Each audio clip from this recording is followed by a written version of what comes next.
But the altar, the gold altar, that's where they would sacrifice the incense. When that incense was sacrificed, no one was permitted to be there except for the one who's actually officiating. When the service was done in the courtyard, you could have many people there. When they would do the blood ritual, sprinkling the blood, slaughtering, all that, you could have multiple people in the outer courtyard. But in the covered sanctuary, when the incense offering was being brought, no one was permitted to be there, only the Kohen who was officiating with the incense offering. Now that corresponds and that atones for speaking Lashon Hara. Speaking, when one normally speaks about a person, what does he speak? He speaks behind his back. Doesn't speak in his presence. So to symbolize the nature of what that atones for, it's for something, no one is there but the person who's actually officiating, who's sacrificing the incense. That corresponds to the person who speaks behind the person's back. But we also have the meal. We have the tunic, which has the bells and the pomegranates on the bottom. And as it walks, it clangs. What's the difference? What do we need two components of the Mishkan or two aspects of Mishkan to atone for the same sin? One should be enough. We're not even talking about, on a personal level, a person has to do tshuva, has to repent. On a personal level, a person has to ask forgiveness from the person who he had spoken about. Because we speak about the two levels. There's the communal responsibility. The Jewish people as a people are liable, are culpable. That atones for the Jewish people, meaning that it should not be a prosecution against the Jewish people. But on a personal level, that person, until he's real, until he does his own personal corrections, he has a debt. He has a strike against him. He has a demerit on his record. And if he doesn't correct it in this existence, in this world, it'll have to be taken care of in the world to come. He has to pay the price if he doesn't do tshuva, and he doesn't ask forgiveness. So we're speaking about atoning on a communal level. For instance, the Talmud tells us, based on a number of events in the Torah, that Misat Tzadikim Mechaper, that the death of the righteous atone. We learn the first source for this is we find Nadav and Avihu, the two most special sons of Aaron, on the day that they were installed as Kohanim, as priests, they were struck down by God. And immediately afterwards, the Torah speaks about the service of Yom Kippur. Juxtaposed right to that. What is the significance of the juxtaposition? So the Talmud tells us that just as Yom Kippur atones for every individual, the death of tzaddikim, because that was the only sin they had transgressed in their lives, atones for the Jewish people. Doesn't say it atones. Doesn't say for the Jewish people, it atones. But we all know that the death of tzaddikim, even though they may die, and it's an atonement, but factually everybody has to do his own personal situation. He has to do his own, he has to clean up his own record. You have to tshuva. If it's between God and man, tshuva is enough. God and God, tshuva is enough. Between Bein Od L'Chavero, in addition to tshuva, you have to ask forgiveness from the person. So when we say Mis Tzadikim Mechaper, the death of tzaddikim atones, it doesn't mean it atones for the individual as an individual. It may take away the prosecution, that there's not going to be a prosecution on him. But in terms of his record, he still has a flawed record. The record still has to be corrected. And that only happens if a person does tshuva, and if it's between man and man, he asks for forgiveness. The same thing, the meal or the incense offering, at best, it would only take away the prosecution from the person or from the Jewish people. But in terms of his personal record, it's something he has to do tshuva for unless he repents and asks forgiveness from the person he spoke about. The record is not corrected. It's far from perfect. Now, the Chafetz Chaim says, and as you hear the sound, v'shama kolo b'vo'el HaKodesh, you will hear the sound when you come into the holies. So there's the holy and there's the holy of holy. There was a curtain that separated between the holy, where the incense offering altar was, that's the holy. The holy of holies, that's on the other side of the curtain, what we call the paroches, Like we call the curtain on the Aron, Paroches. On the other side of that curtain was the ark, was the Aron, and there were two cherubs on that ark on a slab of gold. The high priest was only permitted to go there once a year, Yom Kippur. Wasn't. So, Bivo el HaKodesh, V'shoma kolo, before el HaKodesh, you will hear the sound when he enters into the Kodesh. Then there's Kodesh Kadoshim. There's the Holy of Holies. That's the other side. Now, what is the significance of the sound of the bell and the golden pomegranate, which was in between there was a bell, a pomegranate, and this is the way the whole hem, all around the hem, this was the way they were sewn on to the hem. What exactly was the symbolism of this? So he says, the Gemara tells us that a person in this world should conduct himself like a mute, not to speak. So the Gemara asks, does it mean even for Divrei Torah? That since once we begin speaking, we become immediately, we're exposing ourselves to the possibility of saying that we shouldn't speak. You remain silent, you don't speak good, you don't speak evil. But once we speak even good, at that moment, you're vulnerable already. Maybe you may say things which should not be said. So the Gemara says, no, tzedek tidaberu. When it comes to righteousness, you speak righteousness. That you must remain silent is only when you're not studying. When you're not studying Torah. When you're not saying something which should be said. But when you're supposed to say something, either it's Torah or some other thing within the context of a mitzvah, tzedek tidaberun. You should speak tzedek, you should speak righteousness. So the bell, the clanging of the bell represents the study of Torah. As the Gemara tells us, that when one studies Torah, it's not enough to study it in an undertone, in a whisper, but rather it should be heard when you study. But otherwise, so the bell represents the study of Torah. The pomegranate, which doesn't make any sound, it's gold, that represents silence. And he says, when will the sound be heard and accepted and embraced? When you enter into the Kodesh? When you have the pomegranate and the bell, meaning when you study Torah and you remain silent and you don't have Lashon Hara, that's when you study and when you pray. Since your speech is pristine and untainted, therefore God will hear the voice. When does God hear the voice? That's only if it's Pamon Verimon.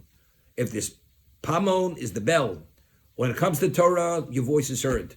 When it comes to other things, you remain silent. And you only speak if you have to speak. And he cites the Mishnah Pirkei Avos. The Reb Shimon says, he says, all my years I've developed and lived among the wise. And the greatest characteristic I've ever come upon is silence. This is where silence is golden. Now it becomes very interesting. Why is silence golden? I mean, according to this, the pomegranate represents silence. The pomegranate was made of gold. Silence is golden. You understand? That's the gold standard. Gold standard is silence.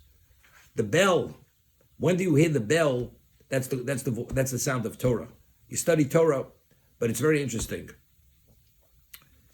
It's only if you invest your expression of speech in Torah, then you merit the silence.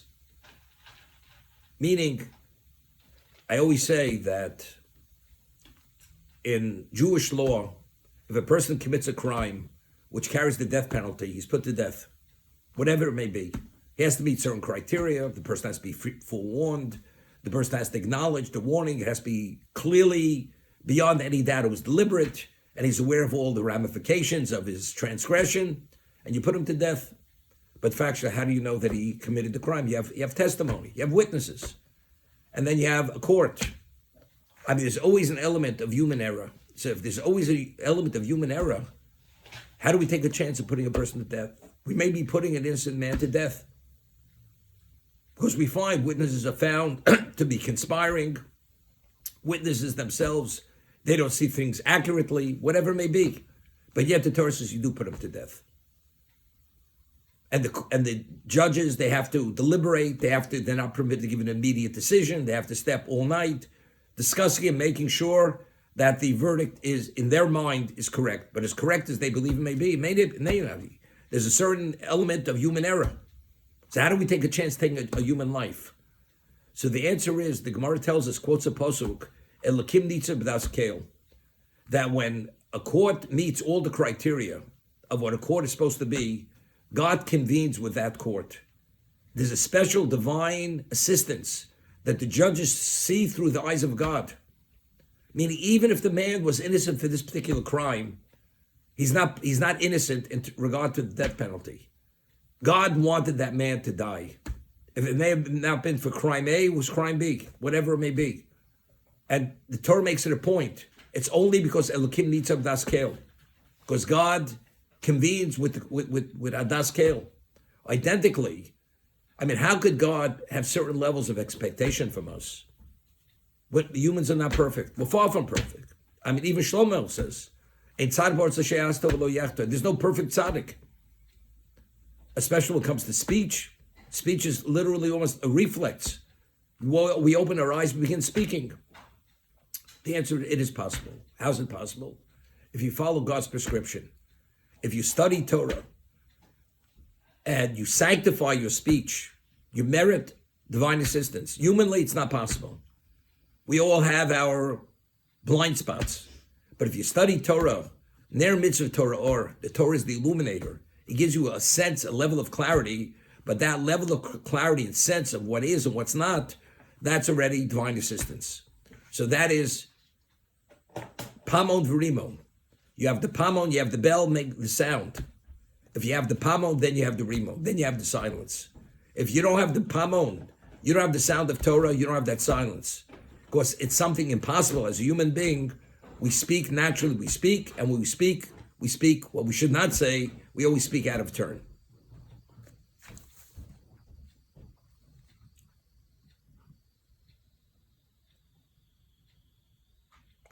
He quotes a Zohar. The Zohar says,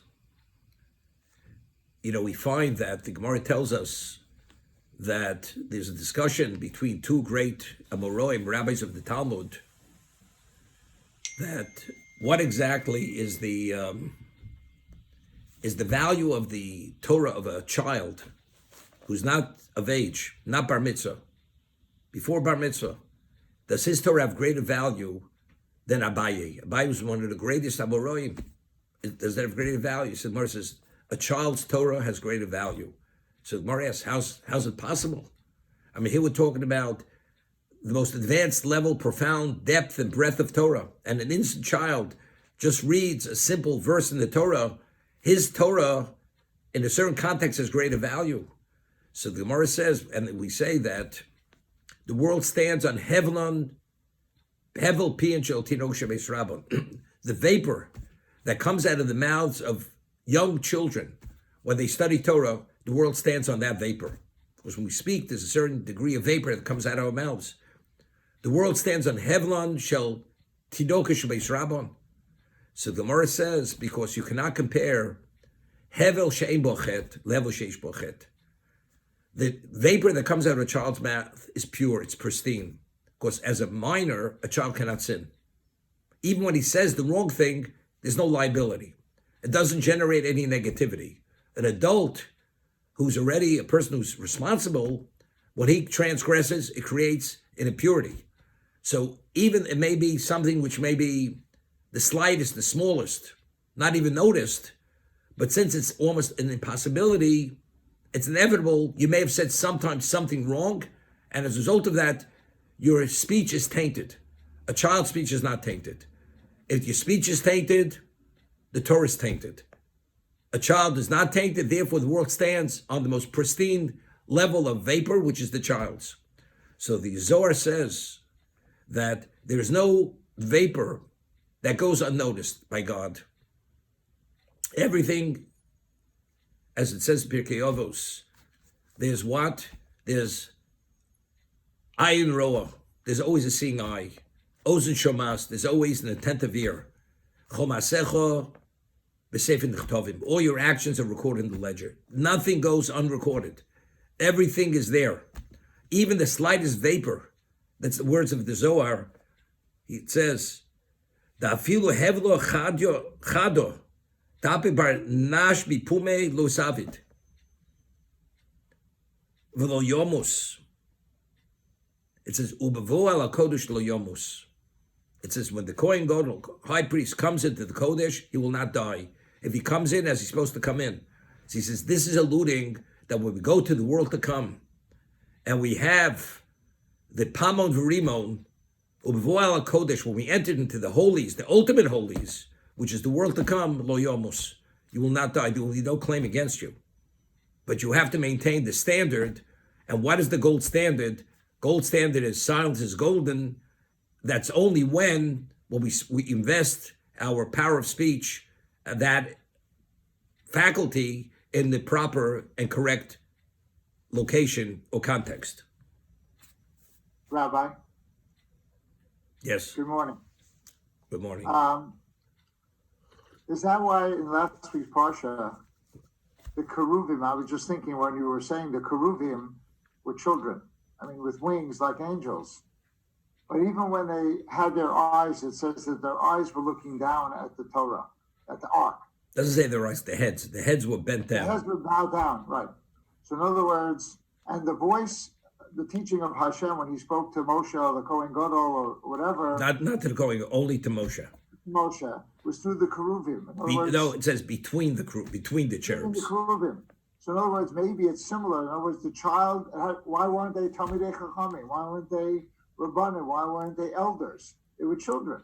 So maybe because the same thing, that the Torah had to be pure and unadulterated. No question. Untainted. Firstly. Maybe, I don't know, I was just thinking. No. The two cherubs, one represents the Jewish people, one represents God.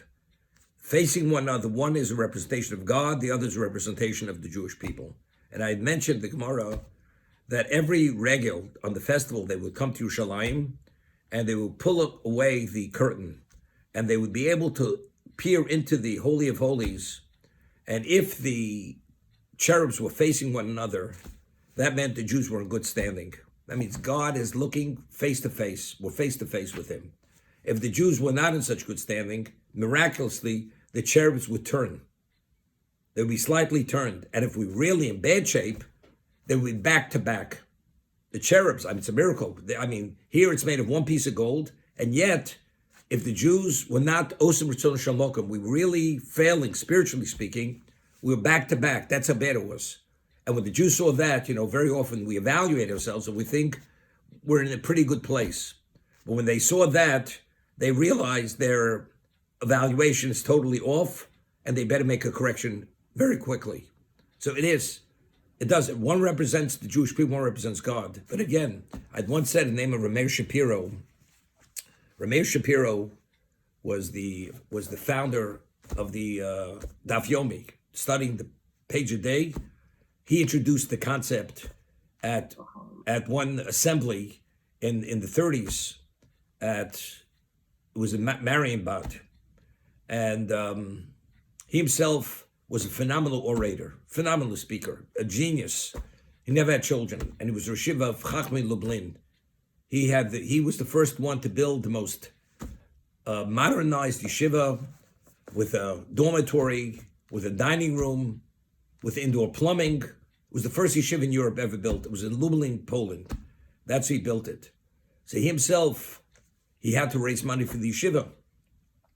So he came to the United States in 1927 to raise money. And what he did was, he was the first one. It's very interesting. He took an insurance policy that when he dies, if the mortgage was not paid or the loan was not paid, the insurance policy would pay for the balance of what he wasn't able to raise. This is already in 1927. So he had gone to Chicago and he spoke to a crowd. Chicago was really a very, very upstanding Jewish community in the 20s, the 30s. And there were observant Jews there. And people had money there.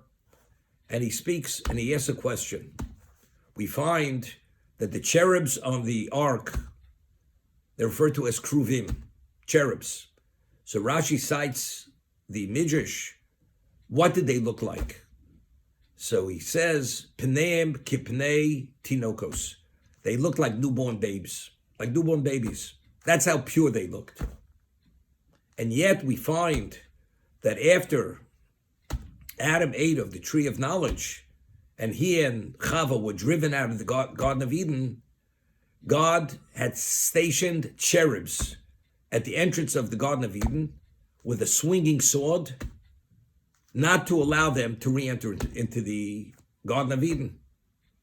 So the word kruvim is mentioned there also. Rashi says, what is kruvim? Accosting angels, sinister angels, stood at the entrance of the Garden of Eden and would not to allow Adam to return. So he said, we have the same word. In the context of the ark, newborn babes.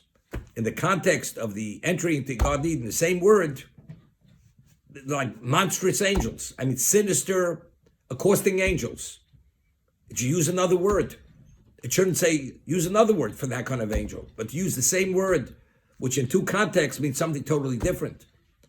So he says, the Jewish child, you expose that child to the Torah, to the holiness of the Torah, he has the innocence of a newborn babe. The cherubs were on the ark, looking down towards the ark. That if their mindset and their direction and the perspective is all determined and dictated by the holiness of the ark, they have the purity of newborn children. But in the Garden of Eden, it says those cherubs, that same babe, is exposed to a sword, which is a weapon, which represents killing and death. When you expose that same child to the sword, he's a monster. That same child, he could be as pure. Everything is all environmental. It depends what do you expose him to. We find, once said, Moshe Rabbeinu, when originally he was at the burning bush, and God tells him that he's going to be the ultimate redeemer, and he tries somehow to explain why he's not qualified, then he starts saying, but the Jews themselves are not where they should be. He says, the sign that they're worthy of redemption is they will serve God on that mountain. That's the sign. What kind of answer is that? Right now, they're idolaters, they're holding the 49th level of contamination. The Jews are totally disconnected. So he says, well, why are they being redeemed? He says, the sign will be, they will serve God on that mountain. It's referring to the acceptance of Torah at Sinai. What is God saying? The Jews were at the 49th level of impurity. Now that same person, how 50 days later could he be standing at Sinai and saying Nasa v'nishma, accepting God's Torah unequivocally, where the whole world rejected it? The answer is because the Jew in his essence is pure. His predicament is all determined by environment. In Egypt, where they were exposed and they were slaves, and their lives were controlled by pagan masters, they became pagans. You take that same Jew and you expose him to holiness, he embraces God unequivocally, unconditionally. And that's what he says. Today, he says, you don't understand the essence of what a Jew is. That's what he says to Moshe. The sign of who they really are, you will see it. 50 days after they leave Egypt, then you'll understand who they are. And only God knows. You don't know. You know, the Gemara tells us that a Jew, even if he becomes an apostate, he's still a Jew. They used to speak about, years ago, there was an expression, the Pinta Liyid. There's that little point, that little dot. The Jew has that tiny flicker in him. It always can be ignited. God forbid, it's never snuffed out. Never. Even as far off he goes, as far as he goes off track, he can always be brought back. But how? As they say, he's a goner. It's over. He has no relevance. No such thing. The Jews in Egypt, although we were at the 49th level of impurity, could always be brought back. And God says to Moshe, Yavdan Elokim al Harazeh, they will serve God on that mountain. That's a confirmation they could come back. There's no... Sometimes you see people, especially, many years ago, they went off, you can't imagine. As I said, they did things in their lives, and what they did to their bodies and what they looked like, it was hard to believe they were even Jews. Couldn't believe they were Jews. And somehow when they realized, and they didn't even know at the time they really were Jewish, and when they realized they were Jewish, they were literally taken aback. And because of that, they were so rattled, and they had such an awakening, they went the 9 yards to really get back to where they should be. But how's it possible?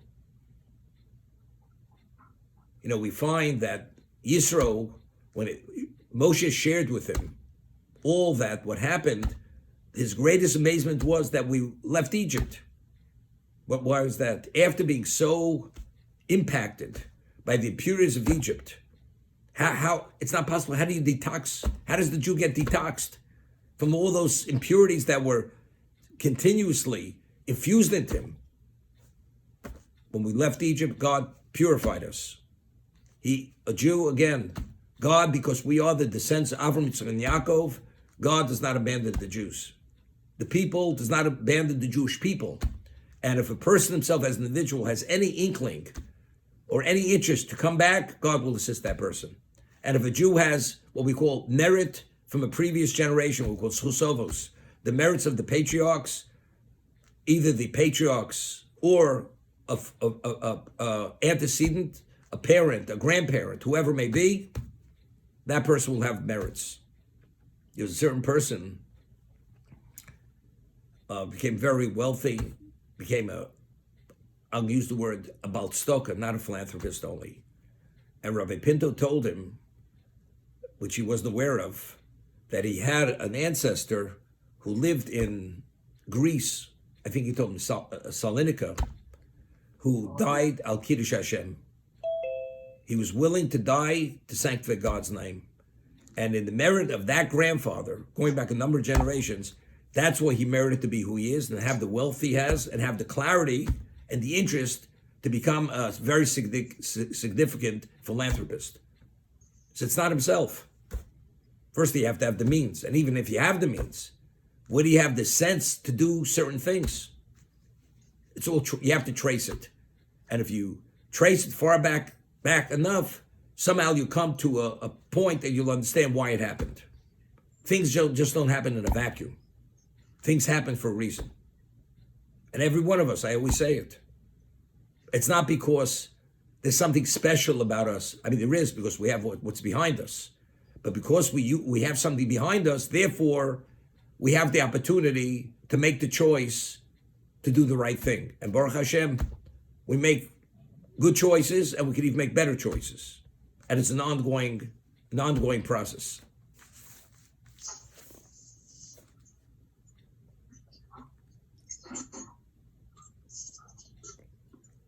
He speaks about the laws of leprosy.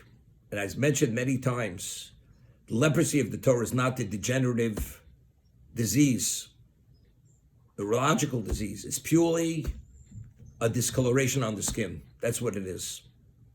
It's a white tag, whether it's on the skin, whether it's in the hair, whether it's in the beard, whether it's on the house, on the home. This is an indication there's a problem. Person has a pain, it's an indication there's a problem. You have to try to figure out why. Why does the person have the pain? Person has a fever, it's an indication there's a problem. If you have this tag, this intense whiteness on your skin, it's an indication there's a problem. Now the question is, how serious is the problem? So the Torah says you have to call the Kohen, and he will make that evaluation. And he will tell you whether it is or it's not. He makes the evaluation. Sometimes it's unclear. He has to quarantine the person for a week, for 2 weeks. After 2 weeks, he comes back, cleared up. He says it's not a problem. Person goes back into the community. But if it is a problem, and he determines that it is leprosy, the person has to leave all the camps of Israel and remain there until he recovers. Okay, that's the law. But a leper is contaminated. He is condemned, and he generates the contamination. The intensity of his contamination is the contamination of the dead. Just as if you with a corpse under a roof, whoever enters into that location, he becomes contaminated. If you have a leper in a room, you enter into that room, you become contaminated. No less, you become contaminated. You don't have to wait 7 days, but you become contaminated. It's interesting. We find, once mentioned, a Pirkei Rebbe Lezer that was written by Rebbe Lezer ben Hurkenis. He was known as the great Rebbe Lezer, who was a Rebbe of Rebbe Akiva, that you find that when Adam ate of the tree of knowledge, death was pronounced upon humanity. The day you shall eat, you shall die. Okay? What happened to the snake? The snake had its feet taken off. It says, you shall slither on your belly. The earth shall be your fodder. But he adds, and also the snake became a leper. Every snake has like circles on its skin. It's like psoriasis. That's the leprosy. Because of what he had spoken against God, seducing Chava to eat of the tree of knowledge and ultimately giving it to her husband, since that's what brought death upon existence, you will be a leper. So we find there's a connection between leprosy and death. So just as death generates this very intense contamination, even if you don't come in direct contact, identically, the leper generates that level of contamination. Although you don't actually touch him, you're within his proximity, that's enough to become contaminated. That's leprosy. It's interesting. The power of speech. He used the power of speech was in the most sinister, evil way. He spoke against God to bring the world down. If Adam wouldn't have eaten the tree of knowledge, that was his only test in life. As it says in the Zohar, according to one opinion, Reb Meir, the fruit of the tree of knowledge was the grape. The grape. Does he eat of the grape? Does he not eat of the grape? And if he wouldn't have eaten of the grape, he would have squeezed that fruit and said Kiddush Friday night. But because rather than meeting the challenge and not eating of the grape, he was driven out of the Garden of Eden before Shabbos. So it's very interesting.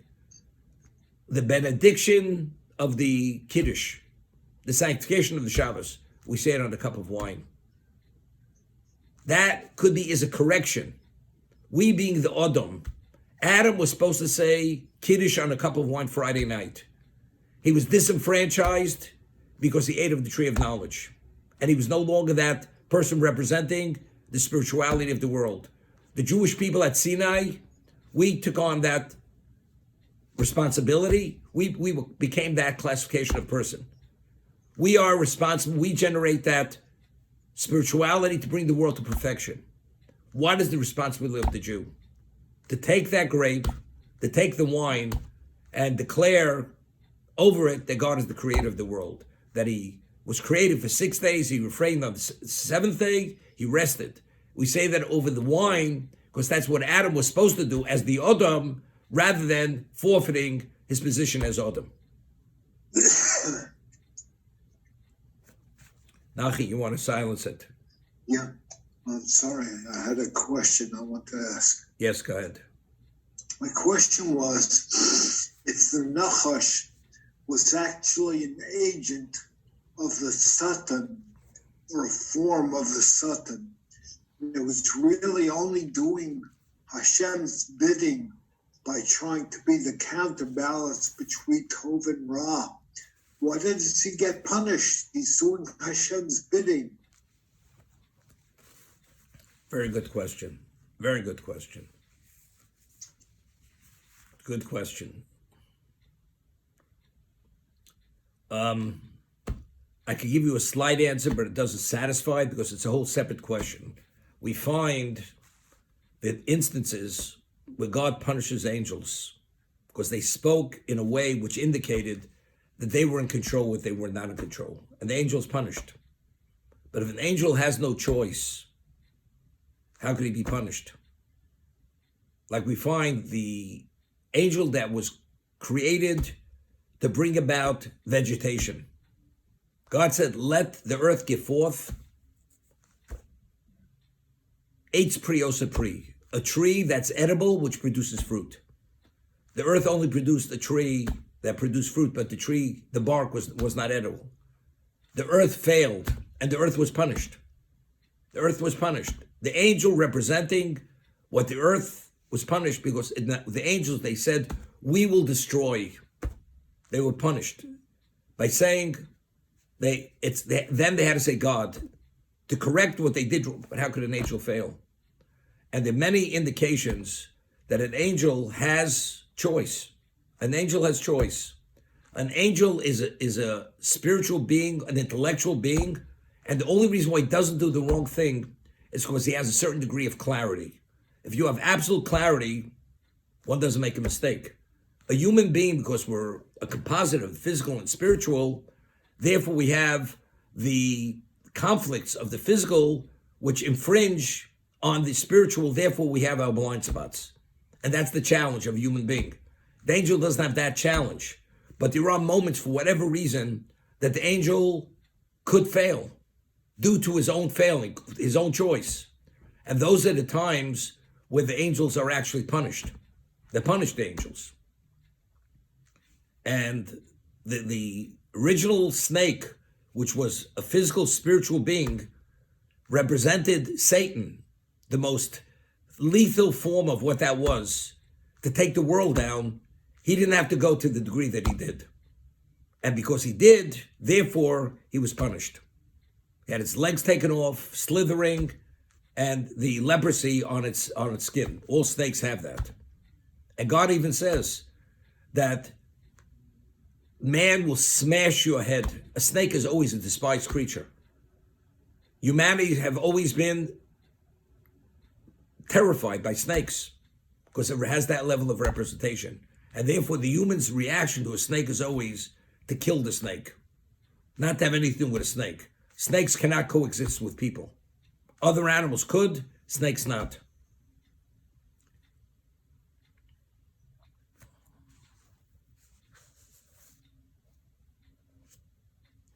So I'm saying the tag, so tsaras, leprosy, again, is not something degenerative. It's just a tag. It's an indication that you failed, that you overstepped your bounds too many times, and therefore you become a leper, and generates this level of contamination. So it's very interesting. We find that when the Jews entered into Israel, what did the Canaanim do? They hid all their treasures. They buried the treasures, whether it was in the ground, in the wall of the houses, so the Jews shouldn't be able to find it, even though initially they did even more than that. What they did was they destroyed all their vineyards, their orchards. They destroyed their houses. So what happened? So God says, I promised my children, they go into Canaan, they're going to find the country filled with wealth and fertile and lush with vegetation. They destroyed everything. So you know what God says? We're putting it on hold. The Jews are going to wander for 40 years in the desert. The Canaanim will rebuild the Canaanite nations. And when it's all in place, that's when you people are coming in. So what happens? 40 years later, the Canaanim here, the Jews are coming. So the Canaanim said, we made a mistake once. We destroyed everything, then the Jews didn't come. We're not going to take a chance and destroy everything again. And we came in, we took over, okay? So we found things as they should be. The vineyards, the orchards, the homes, everything was rebuilt. But when we were coming, there were still treasures that they hid in the walls of the houses. They hid in the walls of the houses. And these treasures were the Amorites, they hid it there. So what happens? The Torah speaks about a person, all of a sudden he sees a discoloration on the wall of his house. And this is only in Israel, nowhere else. Either intense green or intense red, like a maroon type color. Again, he calls the Kohen. The Kohen makes an evaluation. It's determined. It's a leper's house. Now, what do you do if the house is found to be leprous? The house has to be destroyed. every brick, every piece of wood is considered contaminated. It has to be taken out of all the camps in a location where nobody goes there because it's contaminated. And the person is left with nothing. Okay? Now, why does a person's house become contaminated? Why? Why does a person deserve that his house should become leprous? So the Talmud tells us that a person, somebody comes and says, can I borrow a vessel? Person says, I wish I could, but I can't. But the truth is he could, he has it. But how does anybody know what he has? So he says, I wish I could, but I can't. Could I borrow this from you? I wish I could, but I can't.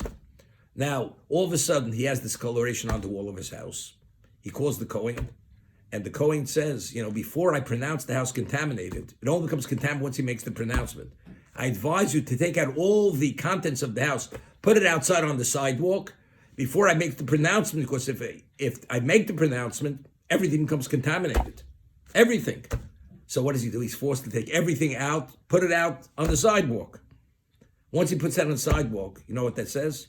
He tells the world, all these years that I've told you I don't have it, factually did have it. So because he had that evil eye, not wanting to share what he has with anyone, God says, something, I'll bring a level of embarrassment to you. Let the world know what you really are and who you are, and therefore I will destroy your house. Okay? That's why the house is destroyed. But when they destroy the house, what does he find? He finds the treasure in the wall of the house that the Amorites had hidden there years earlier. So God makes it up to him. So what's going on over here? Here he's winning the lottery, that he can rebuild a new house, but simultaneously he's experiencing a level of shame that he can't live down that shame. So how do you reconcile the two? What is the message God is saying? Why is a person envious? Why is a person not willing to share? Because it's mine, not yours. Because if you take, I'll have less. God is teaching you a lesson. Whatever you have is meant to be yours, not to be anybody else's. Be satisfied with what you have. Proof of the pudding is, in a moment where your house is being destroyed, immediately I compensate you with a treasure which was not even expected. So what is it all about? What it's all about is you have what God wants you to have. And what you don't have is because God doesn't want you to have it. It has nothing to do with what a third party wants or what a third party does not want. It's unrelated. It's all determined by God. That's the lesson of destroying the house and finding the treasure in the wall of the house. Therefore, there's no reason to be envious. There's no reason to be withholding. If you can help a fellow Jew, help the Jew. You don't have to be so controlling. There's a mitzvah that a Jew, if he has the ability to lend his fellow Jew money, there's a mitzvah to lend a fellow Jew money. And it's an obligation that if you have the means and you have the ability, and of course, a loan is only if the person, the borrower, is able to repay. The person says, lend me a certain amount of money, and the man doesn't even know where he's paying from. That's gifting. That's not a loan. But if a person that's credible as a borrower, and you can, you should. Not you should, you're obligated. But how many people feel you don't? Now, who comes to borrow usually? A person who's in need. So God says, you realize, I've given you the means to lend, but you realize the person who's coming to borrow, or the poor man who's coming to ask you to help him, we could switch roles very easily. As you're today are going to be the benefactor or the philanthropist, and he's the needy person, we could switch roles. You could be the needy person, he could be the philanthropist. For God to switch the roles is not a big deal. The Gemara tells us that life is called the wheel of fortune. Why is life the wheel of fortune? Because the way the wheel of fortune works, when you spin that wheel, in one moment you can be on top of the wheel, God forbid, with one movement, that same person can be at the bottom of the wheel. That's how quickly things change. Therefore, something, count your blessings and utilize and behave as you should behave, because if you don't, God could make that difference in like a blink of an eye. That's how quickly things could change. See, today, we don't appreciate things that one time people did appreciate to some degree. Like in Europe, because of anti-Semitism and various things, one's economic situation could change in a matter of days or weeks or years. Either you were taxed, you were asked to leave the country. You were actually plundered. There were so many things that went off. The Jews were not protected as the Gentiles were protected. Therefore, a Jew understood, whatever you have to thank God that you have it. Because as you have it today, you may not have it tomorrow. So there was a certain consciousness that you really have to be careful and protect what you have. United States, we have, thank God, we have law and order. There are laws that are equitable over here. It's a fair country. All men are created equal, whatever it is. We lose the sense of God's protection, protecting us. We don't sense the anti-Semitism. We sense safety. And that causes a person to be complacent and really out of touch with the reality, what's really going on. Because we don't really have the sense of what the reality is. That's what it is. But factually, you have something, it's yours to do something with it. Whether it's to do kindness, loan, gift, charity, whatever it may be. So we're speaking about leprosy. Now, we find, and this I always mention the Gemara. The Gemara says at the end of time, this hasn't happened yet, there's going to be a tribunal of all the animals of the forest. And there's going to be a tribunal. And who's going to be the one that's going to be brought to judgment? The snake. The snake is going to be brought to judgment.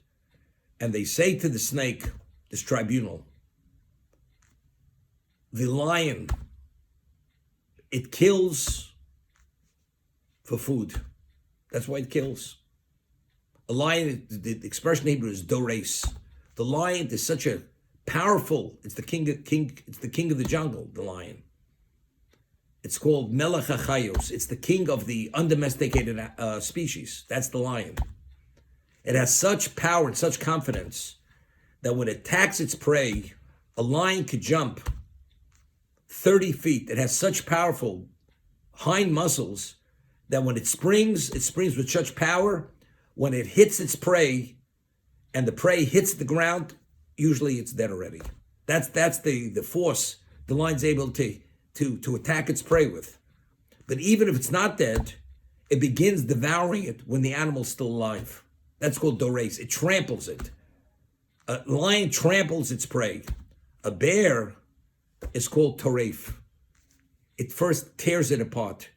It kills its prey, a bear, and then takes it off to its den and eats it in its den. Doesn't eat it in public, usually.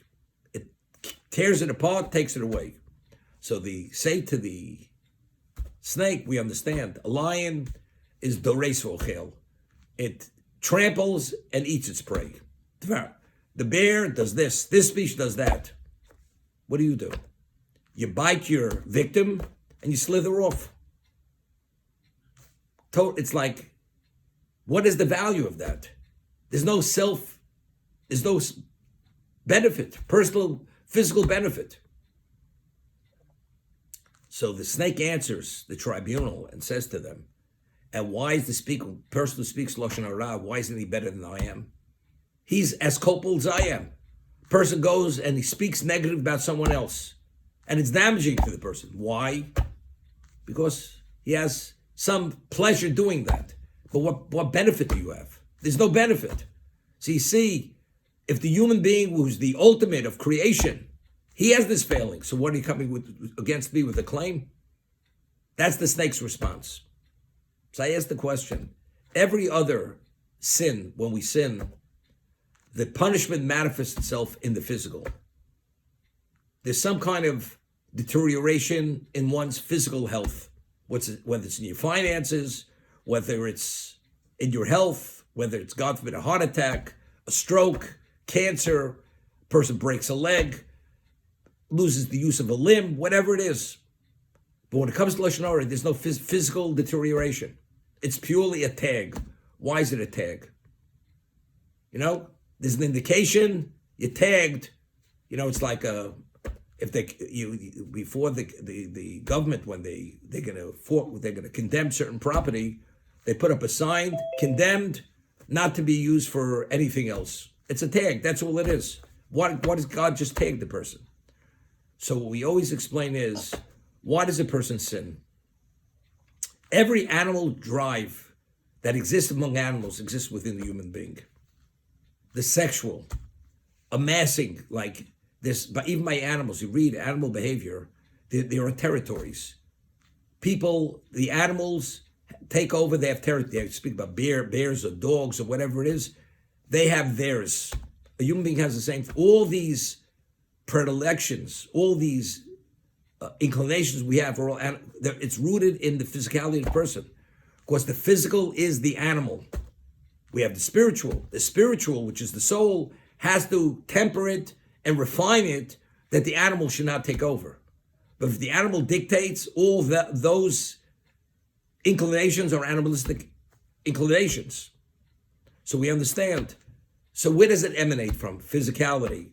So therefore, what's the consequence? Heart attack, stroke, blindness, other things, everything, because it's all attributed because you didn't take control of your physicality. But we're saying now, speaking Lashon Hara has nothing to do with one's physicality. That's exactly the claim of the tribunal against the snake. We understand this animal kills for this reason, and this one for that reason. What do you speak? What do you bite your victim and slither off? Somehow it has some pleasure to bite its victim. It's rooted in evilness. It's really a perversion. That's what it is. A human being to speak Lashon Hara, it's out of the realm of animal. It's some kind of defect in one's spirituality. Therefore, it doesn't manifest itself in the physical. Therefore, all it is, it's a tag. And what does God say? As God shunned the snake, that the snake actually, as we discussed, what's its fare? Earth. God says, I want nothing to do with you. The one who speaks Lashon Hara, what does God say? I want nothing to do with you. You're out of the camp. As you destroyed families by talebearing and speaking and relationships, therefore you're a pariah. As the snake is the pariah, God wants nothing to do with him. It's again, because this has nothing to do with the physicality of the person. This has to do with there's a defect and something which is a perversion, therefore it's unacceptable.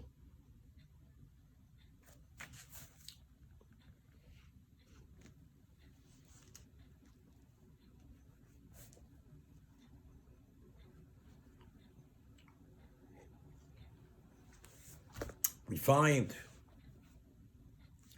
that a person, as I said, the only one who can make the pronouncement of the leprous condition is only a Kohen, no other Jew. You could be as great as Rabbi Akiva, who was one of the greatest sages of the Mishnah period. Even he could not, because he's not a Kohen. Only a Kohen can make this pronouncement. But let's say he makes an evaluation, it's unclear, and he quarantines the person. When the person comes out of quarantine, after a week or 2 weeks, he's contaminated. So the question is, if it's been determined that he's not a leper, why is there any degree of contamination? So the Sefarno in his commentary explains that the person was a borderline case. It's like the doctor says, you're in a position now that if you go and you continue living your lifestyles, you'll become a full-fledged diabetic. You're at a point now where you could really retract and put yourself in a safe position. You have to eat healthy, you have to lose weight, you have to exercise. But if you keep going that direction, you're off the cliff, God forbid. You have to be on medication, and it's going to have very serious consequences to your health. Certain arteries, they're going to start, you're going to regret it. The person who has to be sequestered, he's already the borderline case. He has spoken he's almost crossed that line. So if he's already being quarantined, what will make the determination if he comes out of quarantine, a leper or not a leper? He has to really introspect during this period of time and really understand what his predicament is. And if he does sufficient tshuva, when he comes out after the week or the 2 weeks, not a leper, he's contaminated. I mean, God accepted his repentance, but factually, he really was touching upon something which was no good. That's the basis for the contamination. It's been revealed retroactively he was not a leper. No. it was revealed that God wasn't going to push him off the cliff to become the leper, but he was close enough to be that. Therefore, when he comes out of that state of sequestering, he's contaminated for that reason. So very often, people, we're not, God forbid, we're not where we should not be in the fullest sense. But the question is, how close are we to there? The whole concept of rabbinic fences. What's a rabbinic fence? We make fences to keep ourselves at a distance from where you should not be. And it says in Pirkei Avos, Asay Siyog LaTorah, not only did the rabbis promulgate and legislate fences, we ourselves, knowing our weaknesses, we have to have self-imposed fences. As I always say, a person who's is susceptible to eating, which he shouldn't eat, he doesn't buy certain foods, doesn't bring them in the house. Person, likes to munch on cookies or a cake. Something? Well, I'll have it in the cupboard, then I'll only serve it when I have guests, or only on Shabbat. So what do you need to do during the week? Well, once in a while, you never know. You understand? You don't want to go near it, because you realize you have it in the house, you can eat it. You shouldn't eat it. In life, there are many areas we should even not go near them. So we have to preempt the problem by keeping our distance, because you never know how close you may be to cross that line. Always. Years ago, when people had, everybody had a coffee table in your house. That used to be part of the infrastructure of an American home, a coffee table. What did you have on the coffee table? And that meant you really made it to the top. Firstly, you had an ashtray. Always an ashtray on the coffee table. Because when people came, they would smoke. You didn't want them to burn your furniture. So, right? So you had the ashtray. But alongside, you had one of these coffee table books, these big books. Like, Life. First, they used to have Life magazine. These picturesque magazines. People come, they open up, but people who are little high-end people, they'd have a book on architecture, on art. That shows you were like from the higher crust. If you had that the higher ilk, that's what you were. But sometimes years later, you had certain magazines which were inappropriate. I'm talking before when people still had a certain sense. You'd have Cosmopolitan, you have Mademoiselle, you had all these magazines, and you had children in the house. Children should not even look at that stuff. And even the adults. We're talking about a person who's an observant Jew or traditional Jew, whatever it is. You realize we live in America. It's irrelevant where you live. You live in a war zone. So you go outside, you get yourself shot. But it's a war zone. You're right, it is a war zone. So you have to take every precaution not to be hurt or injured. It's the same thing. Every one of us have weaknesses. It's just part of the human condition. And we have to take every precaution not to be hurt, not to be injured, not to be diminished. And being aware of that, again, you have the rabbinic fences, but each of us know the skeletons which we have in our closets because of the past, and we don't want to repeat certain things. Therefore, we have to make certain innovations within our lives to make sure not to go back to where we were at one time. Everybody have a good day. To be continued tomorrow at 12 o'clock. And we have Daf Yomi in an hour from now, 11 o'clock. That's fine. Nachi, any comments? I'm gonna have to work on the parrots about the snake.